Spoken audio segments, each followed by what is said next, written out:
CIDG frees journalist, admitting, case of mistaken identity, Pagadian City, Zamboanga del Sur, Philippines. The arrest of a veteran community journalist, 61-year-old Margarita Valle, was a case of mistaken identity.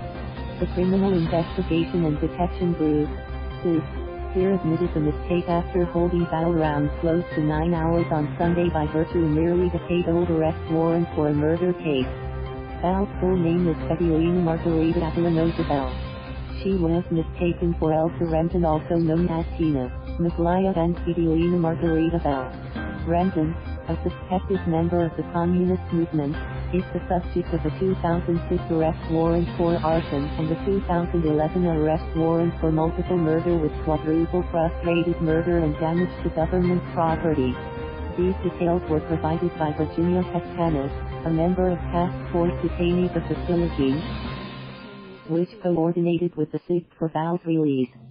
Arrested on the way home to Davao City, Valle, 61, was at Laguindingan Airport in Misamis Oriental when arrested by CIDG agents at 10:30 a.m. Valle, a mother of 4, just came from a training workshop with the Rural Missionaries of the Philippines in Cagayan de Oro City and was waiting for her flight to Davao City when arrested.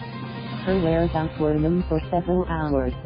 Then, in a telephone interview with the INQUIRER at 6 p.m., Colonel Tom Tuzon, director of the CIDG in the Zamboanga Peninsula, Region 9, Regional, said Valle was in their custody in Pagadian City, which is around 200 kilometers or about 4 hours travel time from the Laguindingan Airport. Valle walked out of the CIDG office here at 9:38 p.m. after her release was coordinated with the Commission on Human Rights, CHR, in Zamboanga del Sur. Sergeant Antonio Detolios of the CIDG in Zamboanga del Sur told reporters waiting outside the CIDG office here that Valle's arrest was a case of mistaken identity. Not harmed but rights violated. I was not harmed, Valle said following her release. She said, however, that her rights were violated because she was forced to go with the arresting team without counsel. She said her supposed arrest warrants were flashed before her, but she was not allowed to read them. They just left square bracket my rights square bracket pictures, but they did not ascertain of my identity. For so many hours, from 10 a.m. to 6 p.m., I have no contact with my family since they took my cell phone. That by itself is a violation, she said. Valle said she wanted everything about her arrest to be noticed so that President Rodrigo Duterte would know that what was done to her was not right. Anybody can be arrested by allegations. Anybody is vulnerable, she said. He said that when they arrived at the safe, they immediately took her mugshots and fingerprints despite her insistence that her identity could be easily verified by searching for her name on Google. Spending the night at Bishop's house, Valle was escorted by Pestañas and other members to the Bishop's house in Barangay Balangaton in this city. There she was met by nuns and priests, led by Bishop Ronald Lunas of the Diocese of Pagadian. Valle would spend the night at the Bishop's house before returning home to Davao City. Seasoned journalists, the National Union of Journalists in the Philippines, NUJ, Davao chapter strongly condemned the Valle's arrest. The organization said it was unlikely that the arresting officer would not know her as she has been a community reporter for nearly 4 decades, starting in the 80s. Valle was one of the pioneers media Mindanao news service during the Marcos regime. Later, Valle also became an administrative officer for Mindanews in 2001 and a writer for Sunster Davao until 2018.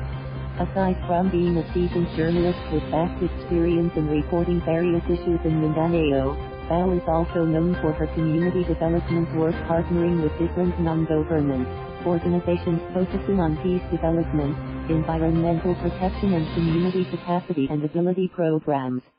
She is also active in advocating for human rights in Mindanao, the NUJ Davao chapter said.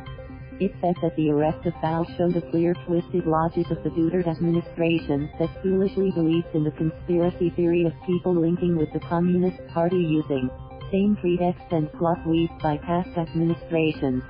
The group also feared that the community journalists in Mindanao would become targets of threats, harassment, and killings, especially with Mindanao still under martial law. In a separate statement, INQUIRER read, Carlos Isabel said the charges against Val were not only meant to silence her but also intended to send a chilling message to others like her, that they can be put in a similar situation when they continue with their advocacy. The supposed charges against her are clearly trumped up and are designed to unjustly harass and vilify her, considering her advocacy for Fedelina and for peace in Mindanao, both as a journalist and as an academician, Valle said. Thank you for watching. Please subscribe.